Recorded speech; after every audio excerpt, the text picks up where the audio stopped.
दोस्तों, decoding coaching के online class में आपका हार्दिक स्वागत है। आज जो वीडियो हम शुरू करने जा रहे हैं, इससे पहले दो और वीडियो अपलोड कर दिए गए हैं। एक तो हिंदी भाषा व्याकरण का शब्द का सामान्य परिचय, एक वर्ण विचार। कल हमने वर्ण विचार के सामान्य जानकारी हमने पढ़ी है कि वर्ण किसे कहते हैं, वर्णों की संख्या कितनी है और सामान्य रूप से वर्णों को कितने भागों में बांटा गया है। आज उसी प्रक्रिया को आगे दोहराते हैं और वर्ण विचार का जो टॉपिक है वो शुरू करते हैं। कल हमने वर्ण की जो परिभाषा पढ़ी थी कि वर्ण भाषा की सबसे छोटी इकाई जिसका हमने अंतिम रूप से क्या कर दिया है, विभाजन कर दिया है, और उसका आगे विभाजन होना संभव नहीं है, उसे हम क्या कहते हैं, वर्ण कहते हैं। इसके बाद में हमने कल पढ़ा था कि यदि आपको ये पूछे कि मूल वर्णों की संख्या कितनी है, तो मूल वर्णों की बात हमने पढ़ी थी। मूल वर्णों की संख्या कितनी है, 44 है। और कुल वर्णों की बात आ जाए तो कुल वर्णों की जो संख्या है वो कितनी है, 52 है। इसके अलावा हमने ये पढ़ा था कि जो मूल वर्ण है 44 है, इन्हें दो भागों में बांटा गया है, और दो भाग हैं कौन कौन से, एक तो स्वर है और दूसरे कौन से है, व्यंजन है। स्वर और व्यंजन।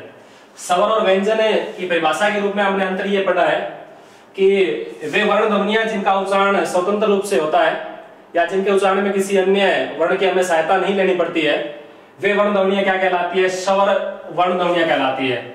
और स्वरों की सहायता से उच्चारित होने वाली जो ध्वनि है वो क्या कहलाती है, व्यंजन वर्ण ध्वनियां कहलाती है। इसके बाद में हमने ये पढ़ा है कि स्वरों की जो संख्या है वो कितनी है, 11 है। और व्यंजन मूल संख्या पूछे तो मूल व्यंजनों की जो संख्या है वो कितनी है, 33 है।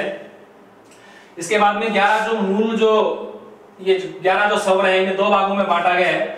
और दो भागों की बात करें तो एक तो कौन से हर्षय स्वर है और दूसरे कौन से हैं, दीर्घ स्वर है। हर्षय स्वर और दीर्घ स्वर है। हर्षय स्वरों की यदि आपको संख्या पूछे कि हर्षय स्वरों की संख्या कितनी है, तो इनकी संख्या कितनी है, 4 है। और दीर्घ स्वरों की संख्या पूछे तो दीर्घ स्वरों की संख्या कितनी है, 7 है। कल हमने ये भी पढ़ा है कि 4 स्वर हैं कौन कौन से, ए, ई, उ और री। ये 4 स्वर क्या कहलाते हैं, हर्षय कहलाते हैं। बाकी शेष जो 7 जो स्वर वो क्या कहलाते हैं, दीर्घ स्वर कहलाते हैं। इसके बाद में हमने व्यंजन में ये पढ़ा है कि 33 जो मूल व्यंजन है इन्हें 3 भागों में बांटा गया है या 3 श्रेणियों में बांटा गया है। एक तो हमने पढ़ा है कि एक सप्रश व्यंजन है, सप्रश या इसे वर्गीय व्यंजन भी कहते हैं। और दूसरा है अंतःस्थय व्यंजन, अंतःस्थय व्यंजन। और तीसरा जो वर्गीकरण किया गया है वो है उत्सम व्यंजन, उत्सम व्यंजन। इस प्रकार ये 33 जो मूल व्यंजन है इन्हें 3 भागों या 3 श्रेणियों में बांटा गया है, सप्रश, अंतःस्थय और उत्सम व्यंजन। यदि आपको सप्रश व्यंजनों की संख्या पूछे तो इनकी संख्या कितनी है, 25 है। और अंतःस्थय व्यंजनों की संख्या पूछे तो इनकी संख्या कितनी है, 4 है।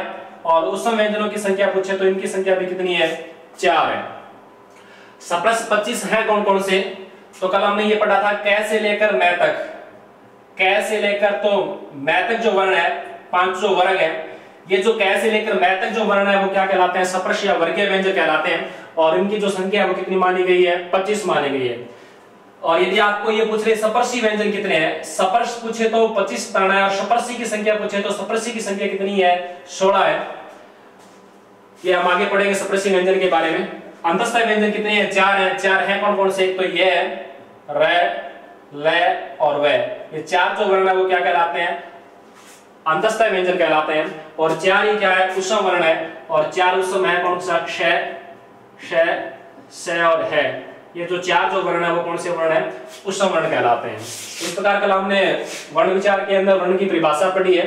वर्ण का सामान्य रूप से वर्गीकरण किया गया है। स्वर और व्यंजन के अंदर स्वरों की संख्या कितनी है, 11 है। और व्यंजनों की संख्या कितनी है, 33 है। और स्वर वो कितने भागों में बांटा गया है, तो 2 भाग है, हर्षय और दीर्घ है। और व्यंजनों को कितने भागों में बांटा गया है, तो 3 श्रेणियों में बांटा गया है, एक सप्रश है, एक अंतःस्थय और एक उत्सम है।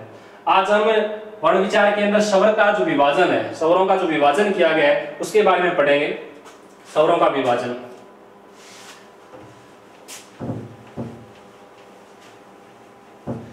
वर्ण को 2 भागों में जो बांटा गया है, स्वर और व्यंजन। तो पहला है हमारा स्वर।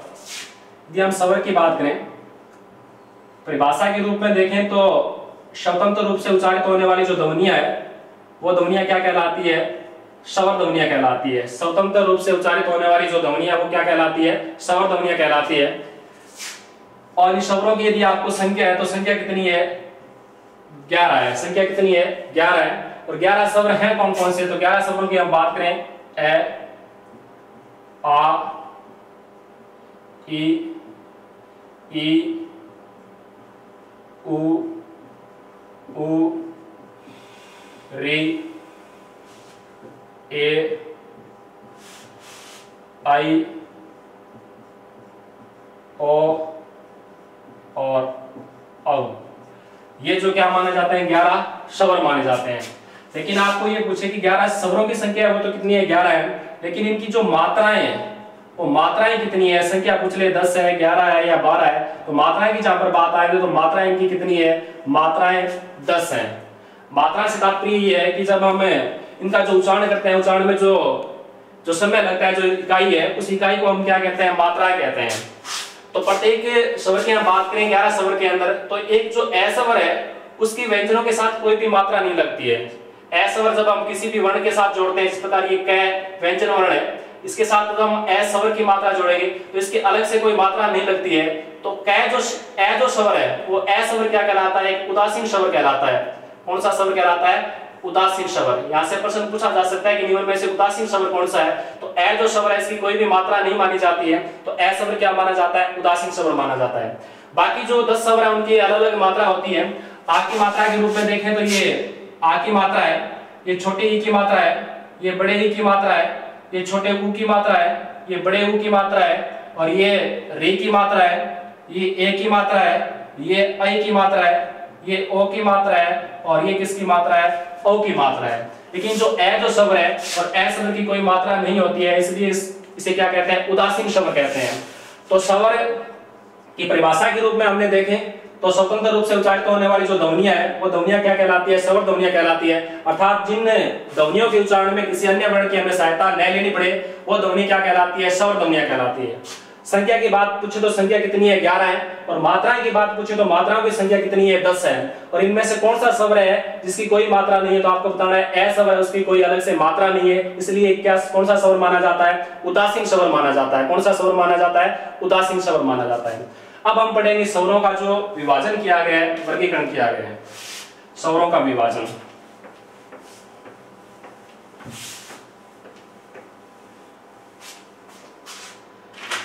स्वरों के विभाजन के अंदर देखें हम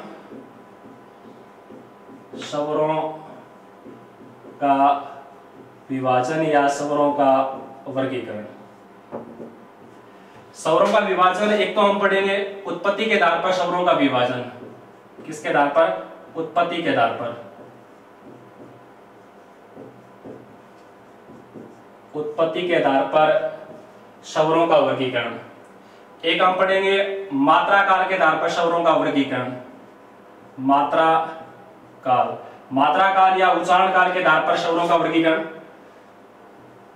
मात्रा काल के आधार पर स्वरों का वर्गीकरण। एक हम पढ़ेंगे उच्चारण के आधार पर स्वरों का वर्गीकरण। उच्चारण के आधार पर स्वरों का वर्गीकरण। एक हम पढ़ेंगे जीव्या की क्रियाशीलता के आधार पर। जीव्या की क्रियाशीलता, जीव्या की क्रियाशीलता या जीव्या की स्थिति के आधार पर। जीव्या की क्रियाशीलता या जीव्या की स्थिति के आधार पर। एक हम पढ़ेंगे होठों की गोलाई के आधार पर। होठों की गोलाई के आधार पर।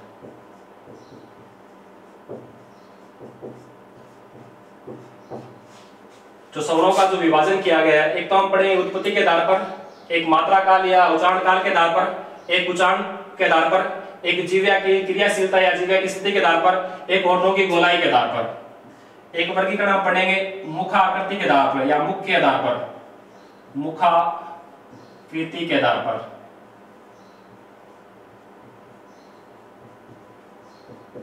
मुखाकृति के आधार पर। उत्पत्ति के आधार पर हो गया, मात्रा काल हो गया, उच्चारण हो गया, जीव्या की क्रियाशीलता हो गई, होठों की गोलाई होगी, मुख की आकृति होगी। एक हम वर्गीकरण पढ़ेंगे जाति के आधार पर। किसके आधार पर? जाति के आधार पर। हाँ, स्वरों का जो विभाजन है इसके अंदर हमने एक उत्पत्ति के आधार पर, एक हम मात्रा काल के आधार पर, एक उच्चारण के आधार पर, एक जीवा की क्रियाशीलता के आधार पर, एक होठों की गोलाई के आधार पर, एक मुख आकृति के आधार पर और एक जाति के आधार पर। अब हम देखें इनका विभाजन कितने प्रकार से किया गया है। तो हम देखें उत्पत्ति के आधार पर, आपसे सीधा प्रश्न पूछे कि उत्पत्ति के आधार पर स्वर कितने प्रकार के होते हैं, तो आपको यह बताना है कि उत्पत्ति के आधार पर जो स्वर है वो कितने प्रकार के होते हैं? 2 प्रकार के होते हैं। उत्पत्ति के आधार पर स्वर कितने प्रकार के होते हैं? तो कितने प्रकार के होते हैं? 2 प्रकार के होते हैं। आपसे प्रश्न ये पूछे कि मात्रा काल के आधार पर स्वरों का विभाजन कितने प्रकार से किया गया है, तो मात्रा काल के आधार पर स्वरों का विभाजन हम पढ़ेंगे 3 प्रकार से पढ़ेंगे। तो आपको ये बताना है कि मात्रा काल के आधार पर स्वर कितने प्रकार के हैं? 3 प्रकार के हैं। आपको ये पूछे कि उच्चारण के आधार पर स्वरों का विभाजन कितने प्रकार से किया गया है, तो उच्चारण के आधार पर स्वरों का जो विभाजन किया गया है वो कितने प्रकार से किया गया है? 2 प्रकार से किया गया है। कितने प्रकार से किया गया है? 2 प्रकार से किया गया है। आपको पूछे जीवा की स्थिति या जीवा की क्रियाशीलता के आधार पर स्वरों का विभाजन कितने प्रकार से किया गया है, तो स्वरों का विभाजन कितने प्रकार से किया गया है? 3 प्रकार से किया गया है। कितने प्रकार से किया गया है? 3 प्रकार से किया गया है। आपको पूछे होठों की गोलाई के आधार पर स्वरों का विभाजन कितने आधार पर किया गया है, तो होठों की गोलाई के आधार पर स्वरों का विभाजन कितने प्रकार से किया गया, तो हम कितने प्रकार से पढ़ेंगे? 2 प्रकार से पढ़ेंगे। मुख आकृति के आधार पर यदि आपको स्वरों का विभाजन पूछे तो मुख आकृति के आधार पर स्वरों का विभाजन है वो कितने प्रकार से किया गया है? 4 प्रकार से किया गया है। और जाति के आधार पर यदि आपको स्वरों का विभाजन पूछे तो जाति के आधार पर स्वरों का विभाजन है वो कितने प्रकार से किया गया है? 2 प्रकार से किया गया है। तो इस प्रकार आपको स्वरों का जो विभाजन है, आपको ये संख्या याद रखनी है। यहाँ से प्रश्न आ सकता है कि आपको पूछे कि उत्पत्ति के आधार पर स्वर कितने प्रकार के होते हैं, तो उत्पत्ति के आधार पर स्वर कितने प्रकार के होते हैं? 2 प्रकार के होते हैं। 2 प्रकार हैं, कौन से हम पढ़ेंगे। मात्रा काल या उच्चारण काल के आधार पर आपको पूछे स्वर कितने प्रकार के होते हैं, तो मात्रा काल या उच्चारण काल के आधार पर स्वर कितने प्रकार के होते हैं? कितने प्रकार के होते हैं? 3 प्रकार के होते हैं। उच्चारण के आधार पर, उच्चारण काल अलग है और उच्चारण के आधार पर आपको पूछे तो उच्चारण के आधार पर स्वर कितने प्रकार के हैं? उच्चारण के आधार पर स्वर कितने प्रकार के हैं? 2 प्रकार के हैं। जीवा की क्रियाशीलता या जीवा की स्थिति के आधार पर आपको पूछे तो ये स्वर कितने प्रकार के हैं? 3 प्रकार के हैं। होठों की गोलाई के आधार पर आपको स्वर पूछे तो कितने बताने हैं? 2 हैं। और मुख आकृति के आधार पर आपको पूछे तो मुख आकृति कितने हैं? 4 हैं। और जाति के आधार पर आपको यदि स्वर पूछे तो जाति के आधार पर स्वर कितने हैं? 2 हैं। अब हम देखेंगे उत्पत्ति के आधार पर कौन कौन से हैं, मात्रा काल के आधार पर कौन से हैं, उच्चारण के आधार पर कौन से हैं, जीवा की क्रियाशीलता के आधार पर कौन से हैं, होठों की गोलाई के आधार पर कौन से हैं, मुख की आकृति के आधार पर कौन से हैं और जाति के आधार पर कौन कौन से हैं। तो पहला हम देखते हैं उत्पत्ति के आधार पर। यदि हम बात करें उत्पत्ति के आधार पर शब्दों का जो वर्गीकरण किया गया है वो 2 प्रकार है। वो 2 प्रकार हैं कौन कौन से? तो देखो उत्पत्ति के आधार पर शब्दों को 2 भागों में बांटा गया है। 2 है, एक तो है मूल स्वर, एक तो क्या है? मूल स्वर है। और दूसरा जो विभाजन किया गया है, दूसरा विभाजन है वो है संधि स्वर। संधि स्वर या संध्या स्वर। संधि स्वर या संध्या स्वर। उत्पत्ति के आधार पर स्वरों का जो विभाजन किया गया है वो 2 प्रकार से किया गया है। एक तो है मूल स्वर है और दूसरा कौन सा है? संधि स्वर है। देखो मूल से तात्पर्य क्या है? मूल से तात्पर्य है कि वे स्वर जो किसी अन्य स्वर के योग से नहीं बने हैं या जिनके कोई खंड या टुकड़े नहीं होते हैं वो स्वर क्या कहलाते हैं? मूल स्वर कहलाते हैं। और जो अन्य स्वरों की सहायता से जो बने हैं, जो अन्य स्वरों के सहयोग से जो स्वरों की रचना होती है या संधि के योग से जिन स्वरों की रचना होती है वो स्वर क्या कहलाते हैं? संधि स्वर कहलाते हैं। मूल स्वरों की यदि आपको संख्या पूछे तो मूल स्वरों की जो संख्या है वो कितनी है? 4 है। जो हमने हर्षय स्वर के अंदर पढ़ा है वो हर्षय स्वर 4 है, वो क्या कहलाते हैं? मूल स्वर कहलाते हैं। कि जिस प्रकार ये मूल स्वर आपको पूछे, एक तो कौन सा है? ए, एक ई है, एक ऊ है और चौथा जो स्वर वो कौन सा माना जाता है? री माना जाता है। ये 4 जो स्वर है उत्पत्ति के आधार पर इन स्वरों को क्या नाम दिया गया है? मूल स्वर नाम दिया गया है। मूल स्वर मतलब इनका विभाजन करेंगे तो इनका कोई विभाजन नहीं होगा और ये किसी अन्य स्वरों की सहायता से नहीं बने हुए हैं, इसलिए ये क्या कहलाते हैं? मूल स्वर कहलाते हैं। संधि जो स्वरों की संख्या पूछे तो संधि स्वरों की जो संख्या है वो कितनी है? 7 है। जो हमने दीर्घ स्वरों की जो बात पढ़ी है वो दीर्घ जो स्वर है उन्हें संधि स्वर भी कहते हैं। तो उत्पत्ति के आधार पर 2 भागों में बांटा गया, एक तो मूल स्वर हो गया, दूसरा कौन सा है? संधि स्वर हो गया।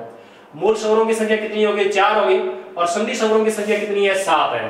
ये 7 स्वर हैं कौन कौन से, देखो 7 स्वरों की हम बात करें, एक तो आ है, ई है, ऊ है, ए है, आई है, ओ है, और सातवां जो स्वर है वो कौन सा है, औ है। ये 7 स्वरों को उत्पत्ति के आधार पर संधि स्वर कहा जाता है या संधि अक्षर कहा जाता है। संधि स्वर क्यों कहा जाता है, क्योंकि जब हम संधि पढ़ेंगे तो हम पढ़ेंगे ये जो स्वर है वो कहीं ना कहीं में क्या होगी, संधि के योग से बनेंगे। आ, ई और ऊ, इन तीनों को हम देखें तो दीर्घ संधि के अंदर जब ए और ए स्वर आपस में योग होता है तो ये आ की रचना होती है, ई और ई का योग होता है तो ई की रचना होती है, ऊ और ऊ से क्या होता है, ऊ की रचना होती है। तो यहाँ पर दीर्घ संधि हो रही है, यहाँ पर ए के अंदर गुण संधि है, ओ के अंदर भी क्या है, गुण संधि है, आई और औ के अंदर ये संधि कौन सी है, वर्धी संधि के योग से बनेंगे। तो ये जो 7 जो स्वर है वो क्या कहलाते हैं, संधि स्वर कहलाते हैं। अब इन 7 स्वरों को, इन संधि स्वरों को आगे 2 भागों में बांटा गया है। इन संधि जो स्वर है, 7 जो स्वर है, इन्हें कितने भागों में बांटा गया है, 2 भागों में बांटा गया है। 2 है कौन कौन से, देखो एक तो है मूल दीर्घ स्वर, एक तो नाम दिया गया है मूल दीर्घ स्वर, और एक जो नाम दिया गया है संयुक्त स्वर, मूल दीर्घ स्वर और संयुक्त स्वर। प्रश्न यहां से ये आ जाए कि उत्पत्ति के आधार पर स्वर कितने प्रकार के हैं, तो आपको ये बताना है कि उत्पत्ति के आधार पर स्वर कितने प्रकार के हैं, 2 प्रकार के हैं। फिर आपसे प्रश्न पूछे कि मूल स्वरों की संख्या कितनी है, तो मूल स्वरों की संख्या आपको कितनी बतानी है, 4 बतानी है, और 4 है कौन कौन से, ए, ई, ऊ और री है। अब आपसे प्रश्न ये पूछ ले कि हिंदी के अंदर संधि स्वरों की संख्या कितनी है या संधि अक्षरों की संख्या कितनी है, तो ये कितने हैं, 7 हैं, और 7 हैं कौन कौन से, आ, ए, ऊ, ए, आई, ओ, औ, ये क्या कहलाते हैं, 7 संधि स्वर कहलाते हैं। अब इन 7 संधि स्वरों का आगे जो विभाजन किया गया वो कितने प्रकार से किया गया, 2 प्रकार से किया गया। एक तो मूल दीर्घ स्वर है और दूसरे कौन सा है, संयुक्त स्वर है। अब आपसे प्रश्न ये पूछ ले कि हिंदी के अंदर मूल दीर्घ स्वरों की संख्या कितनी है, तो मूल दीर्घ स्वरों की हम बात करें तो मूल दीर्घ स्वरों की संख्या कितनी है, 3 है। और आपको यदि आपको पूछे संयुक्त स्वरों की संख्या कितनी है, तो संयुक्त स्वरों की संख्या कितनी है, 4 है। ये 7 जो स्वर है इन्हें आगे 2 उप भागों में बांट दिया गया है, एक तो मूल दीर्घ स्वर नाम दिया है, दूसरा कौन सा दिया है, संयुक्त स्वर नाम दिया है। अब 3 है कौन कौन से, 3 देखो हम जब दीर्घ संधि के अंदर पढ़ेंगे तो एक तो ए और ए के योग से क्या बनेगा, आ बनेगा, और एक ई और ई के योग से क्या बनेगी, ई, और ऊ और ऊ के योग से क्या बनेगा, ऊ बनेगा। तो ये 3 जो स्वर हैं, ये 3 स्वर क्या कहलाते हैं, मूल दीर्घ स्वर कहलाते हैं, ठीक है ना। और ये जो 4 जो स्वर हैं, ए, आई, ए, आई, ओ और औ, ये 4 जो स्वर हैं वो 4 स्वर क्या कहलाते हैं, संयुक्त स्वर कहलाते हैं। संयुक्त से तात्पर्य है कि 2 अलग अलग ध्वनि से बनकर किसी भी वर्ण की रचना होती है तो वो वर्ण क्या कहलाता है, संयुक्त वर्ण कहलाता है। जैसे देखें हम गुण संधि के अंदर हम ये पढ़ेंगे कि ए और आ के बाद में जब ई और ई का मेल होगा तो ए के बाद में ई का योग होता है, तो जहां पर स्वर का गुण संधि के अंदर निर्माण होगा वो कौन सा होगा, ए होगा। तो 2 अलग अलग स्वरों के योग से किस स्वर का निर्माण हुआ है, ए हुआ है, इसलिए स्वर ये क्या कहलाता है, संयुक्त स्वर कहलाता है। यहाँ पर हम बात करें तो ए और आ के बाद में यदि ए का योग होता है तो यहाँ पर आई स्वर का रचना होती है। यहाँ पर ओ की बात करें तो ए के बाद में ऊ स्वर का योग होगा तो यहाँ पर ओ स्वर होगा गुण संधि में, और यदि आपको ए और आ के बाद में ओ आ जाएगा तो ए और ए ओ के योग से यहाँ पर क्या बनेगा, औ बनेगा। तो यहाँ पर 2 के अंदर गुण संधि हो रही है, 2 के अंदर क्या हो रही है, वर्धी संधि हो रही है। इस प्रकार ये संधि स्वरों की हम बात करें तो संधि स्वरों की संख्या कितनी हो गई है, 7 हो गई है, और 7 इन संधि स्वरों को आगे 2 भागों में बांट दिया गया है, एक तो मूल दीर्घ स्वर है और दूसरा कौन सा है, संयुक्त स्वर है। और मूल दीर्घ स्वरों की संख्या पूछे तो कितने हैं, 3 है, और संयुक्त स्वरों की संख्या पूछे तो संयुक्त स्वरों की संख्या कितनी है, 4 है। यहाँ से अभी प्रश्न पूछा गया है सेकंड ग्रेड 2018 के अंदर, यहाँ से प्रश्न आया है, 4 ऑप्शन दे रखे थे और 4 ऑप्शन किया है, मैं आपको बता रहा हूं। एक ए के अंदर दे रखा था कि आ दीर्घ स्वर है, आ दीर्घ स्वर है। बे के अंदर ऑप्शन दे रखा था ई संयुक्त स्वर है, ई संयुक्त स्वर है। एक ऑप्शन था ई मूल स्वर है, ई मूल स्वर है, और एक ऑप्शन दे रखा था ए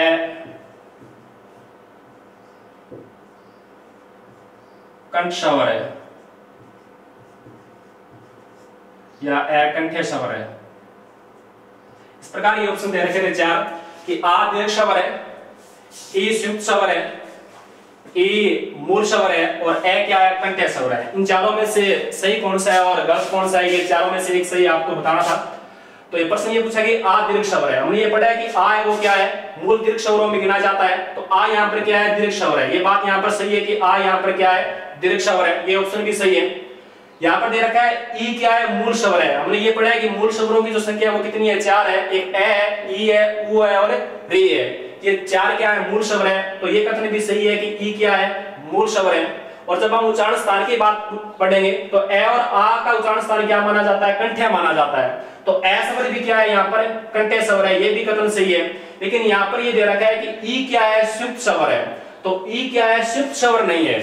कि हमने ये पढ़ा है कि इन 7 स्वरों को 2 भागों में बांटा गया है। तो मूल दीर्घ स्वरों की संख्या कितनी है, 3 है, और संयुक्त स्वरों की संख्या कितनी है, 4 है। तो 4 है कौन कौन से, एक तो ए है, एक आई है, एक ओ है और एक क्या है, औ है। तो 4 ये क्या है, संयुक्त स्वर है। तो इन 4 कथनों में से जो असत्य कथन था वो कौन सा था कि ई क्या है, संयुक्त स्वर है। तो ई संयुक्त स्वर नहीं है, ई क्या है, दीर्घ स्वर है। तो इस प्रकार यहाँ से आपसे प्रश्न पूछा जा सकता है कि कौन सा मूल स्वर है, कौन सा संयुक्त स्वर है, कौन सा दीर्घ स्वर है। तो इस प्रकार उत्पत्ति के आधार पर जो स्वरों का विभाजन किया गया वो कितने प्रकार से किया गया है, 2 प्रकार से किया गया है। एक हमने पढ़ा है मूल स्वर है, दूसरा हमने पढ़ा है कौन सा पढ़ा है, संधि स्वर है।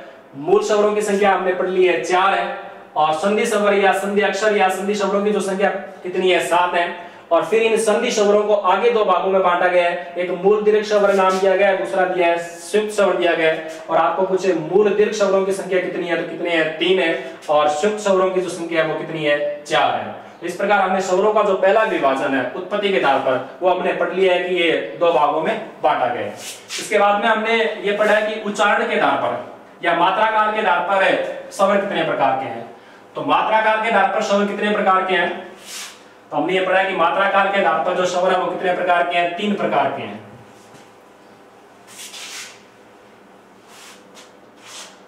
दूसरा हमारा है मात्रा काल या उच्चारण काल। मात्रा काल या उच्चारण काल, इसके आधार पर यदि आपको इनकी संख्या पूछे तो इनकी संख्या कितनी है, 3 है। मात्रा काल या उच्चारण काल से तात्पर्य क्या है कि जब हम स्वरों का जो उच्चारण करते हैं या उनमें लगने वाली जो मात्रा है वो मात्रा एक मात्रिक है या द्विमात्रिक है या त्रिमात्रिक है, इसके आधार पर इसका विभाजन किया गया है। या उसके उच्चारण में लगने वाला जो समय है उसके आधार पर इसका विभाजन किया गया है। तो मात्रा काल के आधार पर स्वरों का जो विभाजन किया गया है वो कितने प्रकार से किया गया है, 3 प्रकार से किया गया है। 3 प्रकार है कौन कौन से, देखो पहला है हमने जो पढ़ा है ह्रस्व स्वर, ह्रस्व। इसी का जो नाम एक और दिया गया है वो क्या है, मूल स्वर है। इसी का जो तीसरा नाम हम देखें तो क्या इसे लघु स्वर भी कहते हैं, और चौथा यदि इसका नाम देखें तो इसे एक मात्रिक स्वर भी कहते हैं, एक मात्रिक स्वर भी कहते हैं। मात्रा काल के या उच्चारण काल के आधार पर जो स्वरों का विभाजन किया गया है वो 3 प्रकार से किया गया है। एक ह्रस्व, मूल, लघु, एक मात्रिक, ये चारों जो शब्द है वो पर्यायवाची जो शब्द हैं। ह्रस्व भी आ सकता है परीक्षा के अंदर, तो भी आपको संख्या कितनी बतानी है, 4 है। मूल पूछे तो भी संख्या कितनी है, 4 है। लघु स्वर की बात पूछे तो भी कितने हैं, 4 है। एक मात्रिक शब्दों की संख्या पूछे तो भी कितने हैं, 4 है। तो ये 4 है, और 4 हैं कौन कौन से, तो हमने पहले पढ़ लिया, एक तो ए, एक ई, उ, और चौथा है वो कौन सा है, री है। ये 4 जो स्वर वो क्या कहलाते हैं, मूल स्वर कहलाते हैं, क्योंकि इनका कोई खंड नहीं होगा। ये लघु हैं और इनकी एक मात्रा मानी जाती है, तो इसलिए एक मात्रा कहलाते हैं, और इनका उच्चारण बहुत कम समय में किया जाता है, इसलिए ये ह्रस्व स्वर भी माने जाते हैं। दूसरा जो मात्रा काल के आधार पर विभाजन किया गया है वो क्या किया गया है, दीर्घ स्वर। ह्रस्व का जो विलोम है वो क्या है, दीर्घ है। इसके बाद में इसी का नाम क्या दिया गया है, गुरु दिया गया है, दीर्घ स्वर या गुरु स्वर। तीसरा जो नाम देखें तो हमने पढ़ा है इसे संधि स्वर भी कहते हैं, संधि स्वर। और चौथा यदि इसका नाम देखें तो इसे द्विमात्रिक स्वर भी कहते हैं, द्विमात्रिक स्वर। तो इसके भी चार प्राय हैं। एक दीर्घ स्वर भी आपको संख्या पूछे तो 7 है, और मूल दीर्घ स्वरों की जब बात आए तो संख्या कितनी है? 3 है। गुरु स्वरों की संख्या पूछे तो 7 है। संधि स्वरों की संख्या पूछे तो कितने हैं? 7 है। द्विमात्रिक स्वरों की संख्या पूछे तो द्विमात्रिक स्वरों की संख्या कितनी है? 7 है। तो मात्रा काल के आधार पर जो हम 3 प्रकार है उसमें पहला ह्रस्व हो गया, दूसरा कौन सा हो गया? दीर्घ हो गया। 7 है कौन कौन से? तो 7 है, एक तो आ, ई, उ, ए, आई, ओ और औ। ये जो 7 जो स्वर हैं वो मात्रा काल के आधार पर क्या माने जाते हैं? दीर्घ स्वर माने जाते हैं। अब हमने जो स्वरों की जो संख्या पढ़ी थी वो कितनी पढ़ी थी? 11 पढ़ी थी। 11 में से 4 तो क्या आ गए हैं? ह्रस्व आ गए हैं, और 7 क्या आ गए हैं? दीर्घ आ गए हैं। इसका मतलब 7 और 4 कितने हो गए? 11 हो गए। लेकिन तीसरा जो वर्गीकरण है, हमने ये पढ़ा कि मात्रा काल के आधार पर जो स्वरों का विभाजन किया गया वो 3 प्रकार से किया गया है। परिभाषा के रूप में देखें तो तीसरा जो रूप नाम दिया गया वो क्या दिया गया? प्लुत स्वर दिया गया। सामान्य रूप से हम हिंदी के अंदर देखें तो कोई भी स्वर क्या है? प्लुत स्वर नहीं है, क्योंकि हमने जो स्वरों की संख्या 11 पढ़ी है तो 11 में से 4 ह्रस्व आ गए हैं और 7 क्या आ गए हैं? दीर्घ आ गए हैं। तो प्लुत स्वर है कौन कौन से, या प्लुत स्वर कौन सा है? तो जब हमें कोई भी मूल स्वर है, उस मूल स्वर से किसी भी स्वर के उच्चारण में तिगुना समय लग जाता है तो वो स्वर क्या कहलाता है? प्लुत स्वर कहलाता है। सामान्य रूप से हम देखें जिस प्रकार ये ए स्वर है या ये आ स्वर है, आ स्वर का जब हम उच्चारण करते हैं और उच्चारण इसके यदि तिगुने समय में इसका उच्चारण किया जाता है तो ये स्वर उच्चारण के आधार पर या मात्रा काल के आधार पर ये स्वर क्या हो जाता है? प्लुत स्वर हो जाता है, जिसकी त्रिमात्रा मानी जाती है, 3 मात्रा मानी जाती है। एक मात्रिक स्वर है, ये द्विमात्रिक स्वर है, और ये क्या माना जाता है? त्रिमात्रिक स्वर माना जाता है।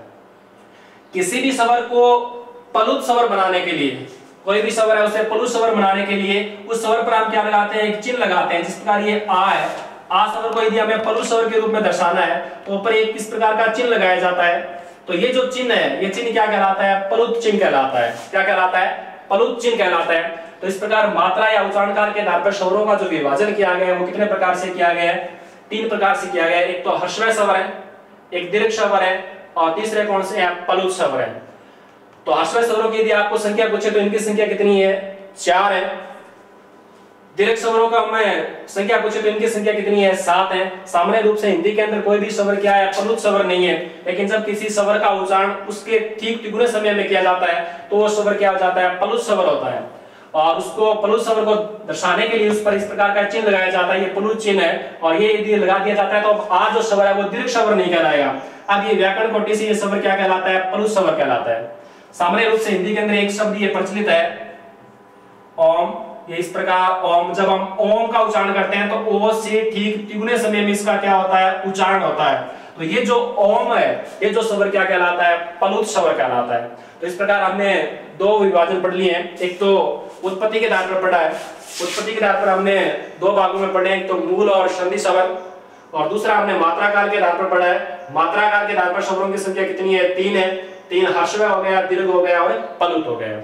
इसके बाद में अगला जो तीसरा जो विभाजन है वो हम पढ़ेंगे उच्चारण के आधार पर। उच्चारण के आधार पर स्वरों का विभाजन कितने प्रकार से किया गया है?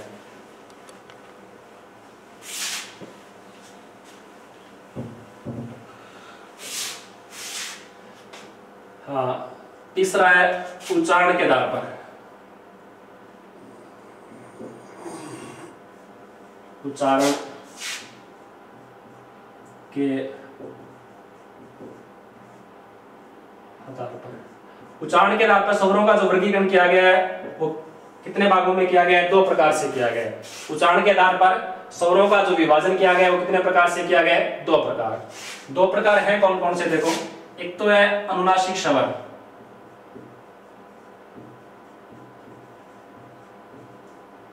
अनुनासिक स्वर। दूसरे जो स्वर हैं वो है निर्नुनासिक, अनुनासिक, निर्नुनासिक। इसी का एक नाम और भी है, अनुनासिक, अनुनासिक। देखो दोनों में अंतर क्या है, एक तो अनुनासिक स्वर है, दूसरे कौन सा है, निम्नासिक है। यहाँ पर देखें तो उपसर्ग के रूप में देखें, एक तो यहाँ पर अनुपसर्ग है, एक यहाँ पर क्या है, अनुपसर्ग है।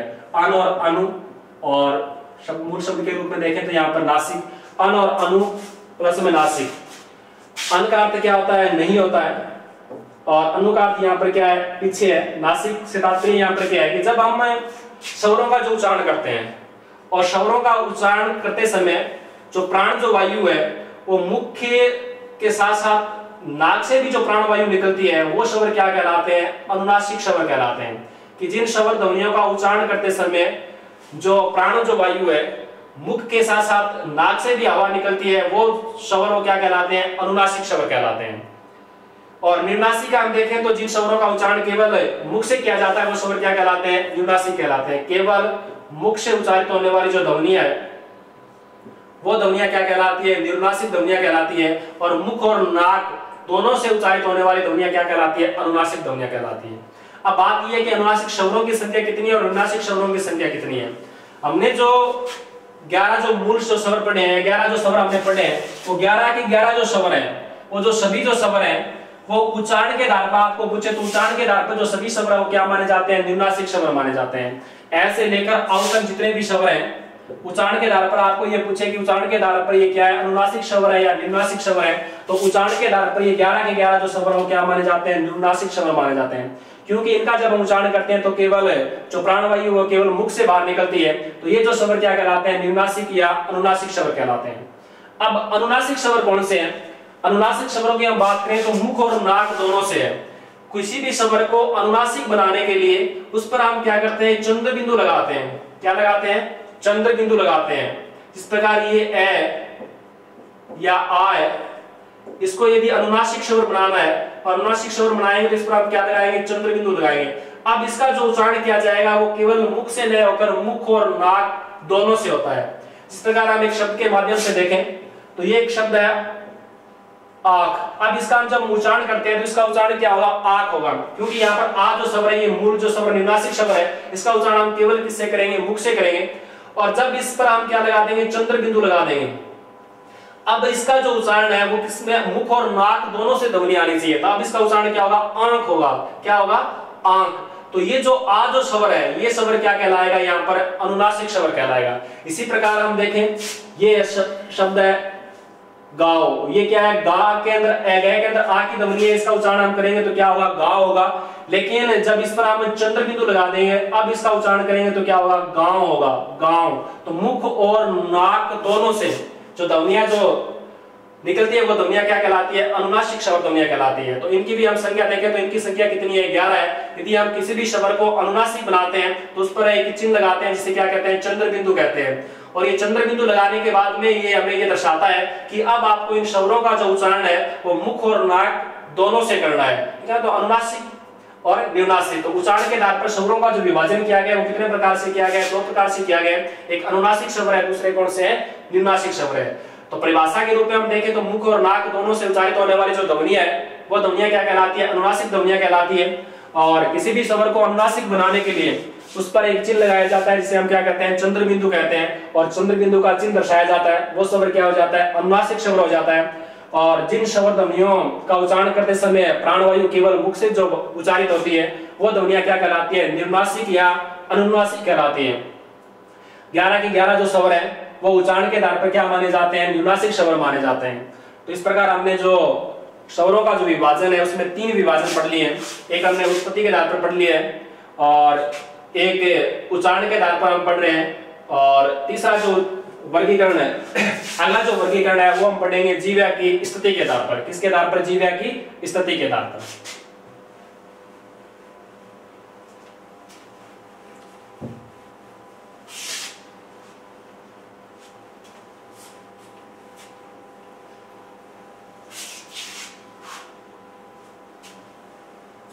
तो स्वरों का जो विभाजन हो गया किसके आधार पर हो गया, एक उत्पत्ति के आधार पर हो गया, और एक उच्चारण के आधार पर हो गया, एक मात्रा काल के आधार पर हो गया।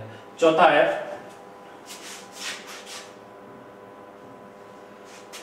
जीव्या की क्रियाशीलता के आधार पर। जीव्या की स्थिति या जीव्या की क्रियाशीलता के आधार पर।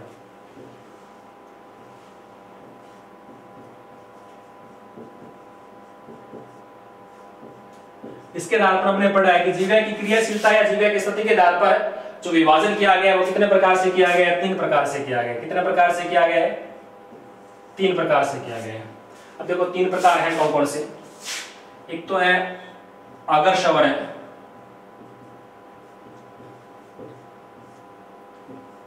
एक मध्य शवर है, तीसरा पश्च शवर है। देखो इससे तात्पर्य क्या है जीव्या की स्थिति के आधार पर? कि जीव्या की स्थिति के आधार से तात्पर्य ये है कि जब हम स्वरों का जो उच्चारण करते हैं और उच्चारण करते समय हमारे जीव्या की स्थिति है, जीव्या का कौन सा भाग अधिक क्रियाशील रहता है, उसके आधार पर इसका क्या किया गया? वर्गीकरण किया गया है। यदि हमें स्वरों का उच्चारण करते समय जीव्या का आगे का भाग यदि क्रियाशील रहता है तो वो स्वर क्या कहलाएंगे? अगर स्वर कहलाएंगे। और जिन स्वरों का उच्चारण करते समय जीव्या के मध्य का भाग में अधिक कंपन होता है या मध्य का भाग अधिक क्रियाशील रहता है वो स्वर किस श्रेणी में आ जाएंगे? मध्य स्वर कहलाएंगे। और जिन स्वरों के उच्चारण करते समय जीव्या के पीछे के भाग में अधिक कंपन रहता है या अधिक क्रियाशील रहता है वो स्वर क्या कहलाते हैं? पश्च स्वर कहलाते हैं। तो जीव्या की स्थिति के आधार पर स्वरों का जो वर्गीकरण किया गया वो कितने प्रकार से किया गया? 3 प्रकार है। एक तो अगर स्वर है, एक मध्य स्वर है और तीसरा कौन सा है? पश्च स्वर है। अब हम देखें कि स्वर अगर स्वर कौन कौन से हैं, मध्य स्वर कौन से हैं और पश्च स्वर कौन से हैं। हमने जो स्वर पढ़े हैं 11 जो स्वर पढ़े हैं उनमें हम देखें कि अगर स्वर में कौन सा आएगा, मध्य स्वर में कौन सा आएगा और पश्च स्वर में कौन सा आएगा। तो 11 स्वर हमने पढ़े हैं। एक तो कौन सा है? ए, एक आ है, एक ई है, ई है, ऊ है, ऊ है, री है, ए है, आई है, ओ है और औ है। इन 11 स्वरों का हमें जीव्या की स्थिति के आधार पर या क्रियाशीलता के आधार पर 3 भागों में बांटे, एक तो अगर और एक मध्य और स्वर। हमने इन 11 स्वरों में एक जो ए स्वर के बारे में ये पढ़ा है कि ए जो स्वर है उसकी कोई भी मात्रा नहीं लगती, अलग से कोई मात्रा नहीं गिनी जाती है, इसलिए ए स्वर क्या कहलाता है? उदासीन स्वर कहलाता है। इसलिए समझने के लिए हम जो उदासीन जो स्वर है उसे हम क्या रखते हैं? मध्य में रखते हैं। कहां पर रख लेते हैं? मध्य में रख लेते हैं। तो आपको ये पूछे कि जीव्या की स्थिति के आधार पर मध्य स्वर कितने हैं, तो मध्य स्वरों की आपको संख्या पूछे तो मध्य स्वरों की संख्या कितनी है? 1 है और वो 1 है कौन सा? ए स्वर है। प्रश्न ये आ जाए कि जीव्या की क्रियाशीलता के आधार पर ए स्वर क्या है, तो ए स्वर क्या कहलाएगा? मध्य स्वर कहलाएगा। जिसे हमने ये पढ़ा है कि एक उदासीन स्वर है जिसकी अलग से कोई मात्रा नहीं गिनी जाती है, तो ये जो ए जो स्वर है वो क्या कहलाता है? मध्य स्वर कहलाता है। अब शेष स्वर आएंगे 10, उसमें से हमें पूछे कि अगर कौन सा है और पश्च स्वर कौन सा है। तो हम देखें, समझने के लिए हम देखें, 1 नंबर पर अगर है, 2 नंबर पर क्या दे रखा है? मध्य दे रखा है और 3 नंबर पर यहाँ पर क्या दे रखा है? पश्च दे रखा है। ए को छोड़कर शेष जो स्वर है उसमें 3 की आकृति जैसे स्वर आ रहे हैं, 3 की आकृति जैसे जितने भी स्वर हैं उन्हें हम क्या लेंगे? 3 नंबर पर लेकर आएंगे। 3 की आकृति जैसे शब्द देखें तो यहाँ पर एक तो आ 3 की आकृति से बना है, एक ऊ बना है, एक ये ऊ है और एक ये ओ है और एक कौन सा है? औ है। ये जो स्वर है वो जीव्या की स्थिति या क्रियाशीलता के आधार पर ये स्वर क्या कहलाएंगे? पश्च स्वर कहलाएंगे। तो पश्च स्वरों की आपको संख्या पूछे तो ये कितने हैं? 5 हो जाएंगे। 5 है कौन कौन से? तो 5 में हम देखें, एक आ स्वर आ जाएगा, एक कौन सा है? ऊ स्वर है, एक बड़ा ऊ है, एक ओ है और एक कौन सा है? औ है। ये जो 5 जो स्वर है वो जीव्या की क्रियाशीलता के आधार पर क्या कहलाएंगे? पश्च स्वर कहलाएंगे। तो हमने मध्य स्वर को एक अलग कर लिया, कौन सा हो गया? ए स्वर हो गया। पश्च स्वरों की हमें संख्या पूछे तो ये कितने हो गए? 5 हो गए, आ ऊ और औ है। अब शेष जो स्वर है, शेष स्वर है वो क्या कहलाएंगे? अगर स्वर कहलाएंगे। और शेष की यदि हम संख्या देखें तो यहाँ पर एक कौन सा रहेगा? ई स्वर रह गया और एक ई ए आई। अब जो री जो स्वर है, री स्वर को हम भी कहां पर शामिल करेंगे? यहाँ पर अगर स्वरों में शामिल करेंगे तो ये री जो स्वर है वो भी क्या कहलाता है? अगर स्वर कहलाता है। तो जीव्या की स्थिति के आधार पर जो स्वर है उनका जो विभाजन किया गया है वो विभाजन कितने प्रकार से किया गया? 3 प्रकार से किया गया। एक अगर स्वर हो गया, ये मध्य स्वर हो गया और पश्च स्वर हो गया। यहाँ पर पश्च स्वरों की संख्या कितनी है? 5 है। मध्य स्वरों की संख्या देखें तो कितनी हो गई, 1 है। और यदि हम अगर स्वरों की संख्या देखें तो इनकी संख्या भी कितनी हो गई है, 5 हो गई है। अब इसके अलावा कल हमने एक स्वर पढ़ा था, ये ओ जो स्वर है, ये गणित जो स्वर कहलाता है, जो अंग्रेजी भाषा का जो स्वर है, विदेशी भाषा के साथ इसका प्रयोग किया जाता है। यदि आपको ये पूछ ले ये जो ओ जो स्वर है वो जीवे की स्थिति के आधार पर अगर स्वर है या मध्य स्वर है या पश्च स्वर है, तो इस ओ को हम जो शामिल करेंगे, ओ को कहां पर शामिल करेंगे, यहाँ पर पश्च स्वरों में शामिल करेंगे। तो आपको ये डॉक्टर वाले ओ स्वर के बारे में पूछे तो ये स्वर क्या कहलाता है, पश्च स्वर कहलाता है। तो जीवे की स्थिति या क्रियाशीलता के आधार पर जो हमारे पास 11 जो स्वर है उनका हम वर्गीकरण देखें तो एक अगर स्वर हो गया, एक मध्य स्वर 1 है, अगर स्वरों की संख्या कितनी होगी, 5 होगी। और पश्च स्वरों की संख्या कितनी होगी, 5 होगी। और एक जो गणित जो स्वर है, जो अलग से अंग्रेजी भाषा का, विदेशी भाषा का जो ग्रहण किया गया है, इस स्वर का यदि आपको उच्चारण पूछे तो इस स्वर का भी उच्चारण क्या होगा, पश्च होगा। इस प्रकार हमने जीवे की स्थिति के आधार पर जो स्वरों का वर्गीकरण किया गया वो कितने प्रकार से किया गया, 3 प्रकार से किया है। एक अगर हो गया, एक मध्य हो गया, कौन सा हो गया, पश्च स्वर हो गया। इस प्रकार हमने स्वरों का जो विभाजन है वो कितने प्रकार से कर लिया है, 4 प्रकार से पढ़ लिया है, ठीक है ना। एक तो क्या हो गया, मात्राकार के आधार पर पढ़ लिया हमने, उत्पत्ति के आधार पर पढ़ लिया है, और उच्चारण के आधार पर पढ़ लिया, और जीवे की स्थिति के आधार पर पढ़ लिया है। और अगला जो हम पढ़ेंगे वो अगले कल जो होगा उसमें हम अगला वीडियो में ये पढ़ेंगे कि जो स्वरों का जो विभाजन किया गया है वो अगले विभाजन कौन कौन से वो पढ़ेंगे। धन्यवाद।